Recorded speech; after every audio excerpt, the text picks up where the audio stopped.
Yes, there are petitions in the Honorable Supreme Court. One, filed by a group led by the lawyer of Pastor Kibuloy. Ang nagsasabing siya raw ang appointed son of God. Kung kaya nitong pigilan ang lindol, kaya rin ba nitong pigilan ang mandato ng konstitusyon? The second one, filed by the Vice President herself, as usual, represented by several lawyers, lampas 10 abogado. And the third one, filed by several individuals, mostly lawyers. Ang dami-dami namang abogado questioning the very core of our rules. And just yesterday, we received the fourth one. It was filed by Carpio and lawyers with the Regional Trial Court of Quezon City. Esteemed colleagues, beloved countrymen, total of 4 petitions na ang layon ay patigilin ang pagdinig na ito. Ang palagi nating sinasabi, public office is a public trust. Indeed, easier said than done.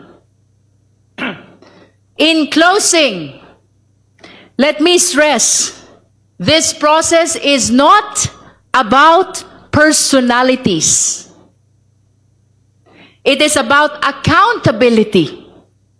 It is about responsibility. Ito ay paninindigan para sa katotohanan. Impeachment is the people's constitutional mechanism to hold public officials accountable. Tandaan natin, ito ay pagtukoy lamang kung may probable cause o wala.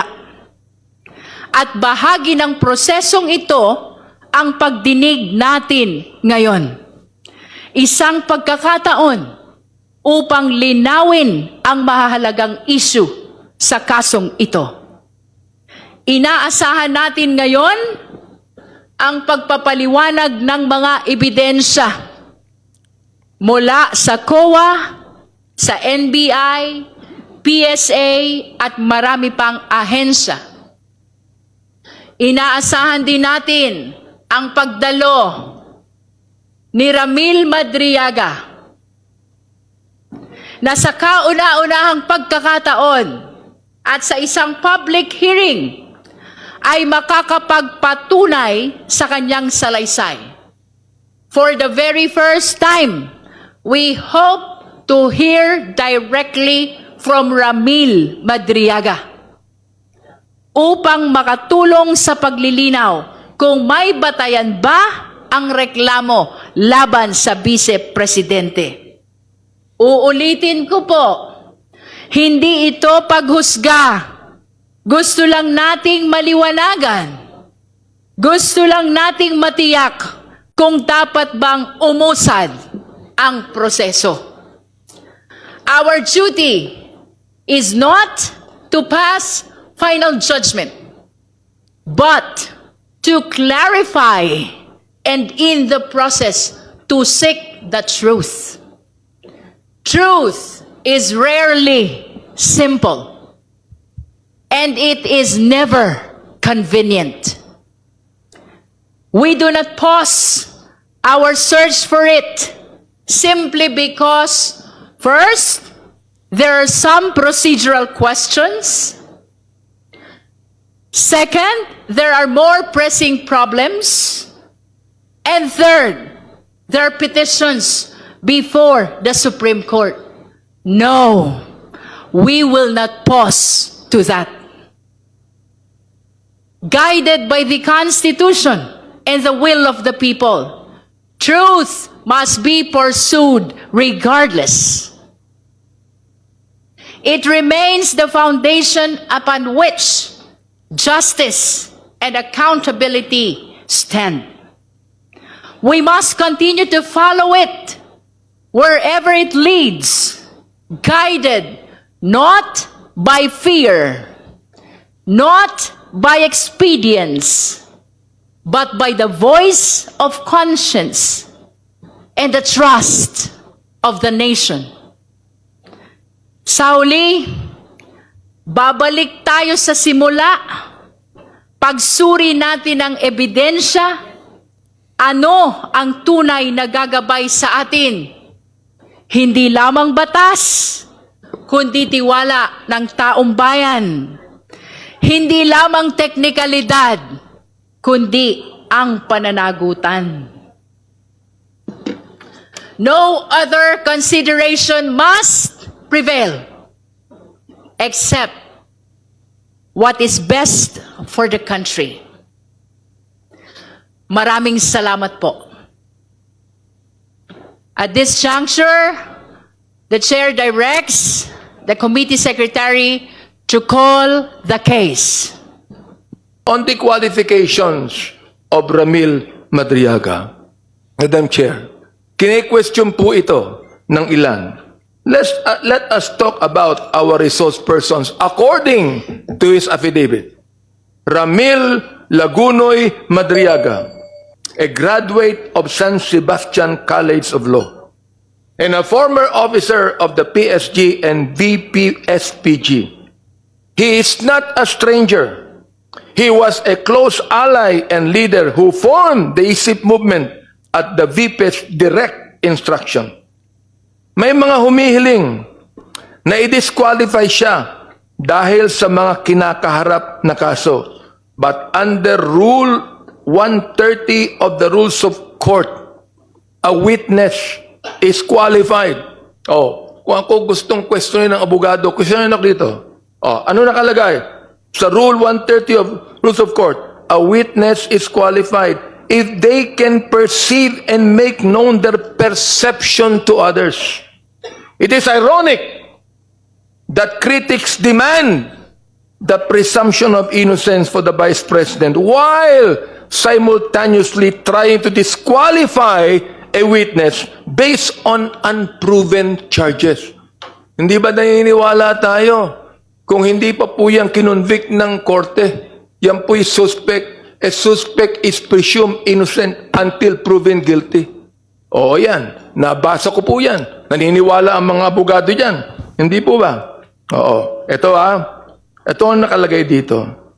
Kaya sabi ko, it is ironic that critics demand the presumption of innocence for the Vice President while simultaneously trying to disqualify a witness based on unproven charges.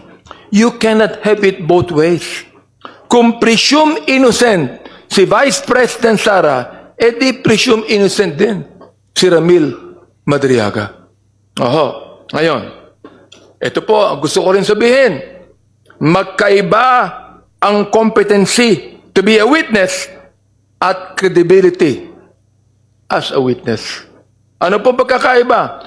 Yung competency, pwede ba siyang tumistigo? The answer is legal yes. Oo. Yung credibility, kapanipaniwala ba siya? That is for this committee to weigh. Let him speak and let the evidence do the talking. Mga kaibigan, Madam Chair, hindi santo si Madriaga. Hindi naman santo ang hinahanap natin kundi testigo. Dito, sa hearing na ito, we are looking for the truth. We are not looking for a saint. History's most important whistleblowers are rarely individuals without a past. To block witnesses and suppress documents is not a defense of the law. It is a defense of secrecy. Chair. Yes, you may. 46, on the same day, I posted the same screenshot of our video conference on my Facebook account. with the caption, "Just telling her I cannot vote intelligently without her name on the ballot. Neither can go out and vote wisely unless the name Inday Sara Duterte Carpio appears as a candidate to presidential race, Pilipinas." A printout of the Facebook post dated September 29, 2021 is here to attach. May I know what's happening to you, Mr. Madriaga? You seem to be crying. Are you crying? I just remember one moment. Are you crying? Handa raw. Handa saan? Sa press statement? Sa social media? Pero pagdating dito sa prosesong may saysay, nawawala. Hindi sapat ang sabihing handa. Kailangan magpakita. Kailangan sumagot. Kung walang kasalanan, simple lang. Magpakita, sumagot, hindi sa labas, kundi dito. I just, You are nearly crying. May I just put it on record that while reading these portions of the affidavit, the resource person, Ramil Madriaga, is breaking into tears. Can we go back to where you felt frustrated and you're nearly crying? Which part of your affidavit is that? Can we go back to that? number 46 po, Madam Chair. Number 46. Let's go back to number 46. Okay, you may read from 46, Mr. Madriaga. On the same day, I posted the screenshot of our video conference on my Facebook account with the caption, "Just telling her I cannot vote intelligently without her name on the ballot. Neither can go out and vote wisely unless the name Inday Sara Duterte Carpio appears as a candidate in the 2022 presidential race."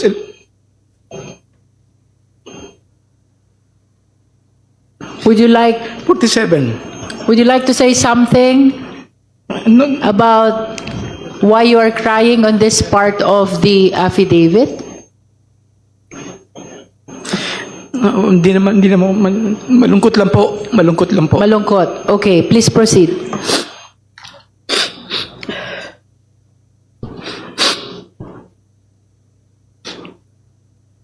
Madam Chair, can we allow the witness to please? Honorable Dumogan. Thank you, Madam Chair. Can we allow the witness to please get his composure before he will continue? Yes, we are temporarily suspending to give time to Mr. Madriaga to console himself. 72. Previously and upon direct instructions of PRD, Sara, I've also delivered money to Ombudsman Samuel Martires or Tony Ryan, which I usually place inside an open trunk of a designated car. Number 73.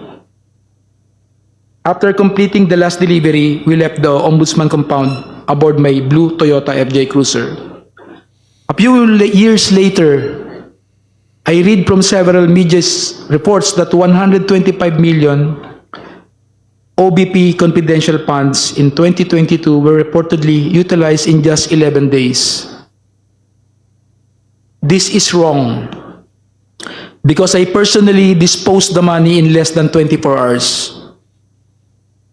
If that pertains to the credibility of resource person Ramil Madriaga, I will have to prevent you. With all due respect, Honorable Marcoleta. Not really about the credibility, ma'am, but about the character of the witness. The character and the identity credibility are of the one and the witness. same. Yes, ma'am, if I may be allowed. And therefore, you are not allowed because character is credibility. Ma'am, if I may clarify, prior to this hearing, I saw reports that you said that the purpose of this hearing is to test the credibility of Mr. Madriaga, but now we are now denying At least the with objective of respect this to the hearing. contents of the affidavit. Affidavit. So long as it is contained in the affidavit, then we are confined in the limitations of a clarificatory hearing. So ang manifestation, ma'am, should be confined only to the We can test the directive of the chair. credibility so long as it is Okay, ma'am. limited to the contents Okay, ma'am. of the affidavit. Then- Kung naintindihan since mostly umiiyak siya tapos nagkakat tapos nagko-continue. So I'll just be reading the testimony later and then reviewing this and that. Pero mukhang wala naman masyadong mangyayari. No, it's parang same lang sa 2025. They're going to try to push something against Vice President Sara Duterte and then it will all just fizzle out and then next year baka may impeachment ulit. Parang walang pasabog, walang bombas. Parang lagi namang ganun eh. Recycled issues. Well, reference to 2025, if they couldn't prove couldn't prove any of the statements in 2025 or any of